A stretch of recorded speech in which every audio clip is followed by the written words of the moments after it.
So don't sacrifice your today just for tomorrow.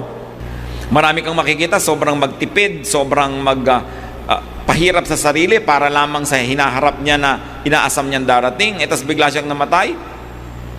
May mga kapitbahay pa nga kami nung araw, ipon ng ipon tong matandang to ng mga alkansya. Yung mga malalaking lata ng mga mantika nung araw. Pinupuno niya ng barya, pinupuno niya. Halos ayaw niya magbukas ng ilaw.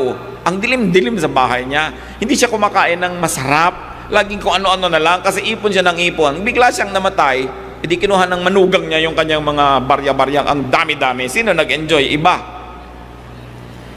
Hindi masama na magbigay, hindi masama na mag-ipon ng konti for the future. Pero huwag yung iponing lahat for the future at wala na ngayon. Dahil yung ngayon, pag lumampas na, hindi na babalik kahit kailan. Kahit mag-enjoy ka bukas, hindi mo na maibabalik yung ulcer mo na nabutas na bituka mo kahapon dahil sa sobra mong pag-iipon.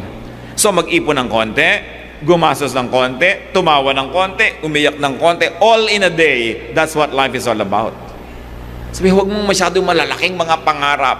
Isasakripisyo mo ang sarili mo, ibebenta mo ang kaluluwa mo para doon sa isang malaking pangarap na kung nakamit mo, wala naman talaga pala.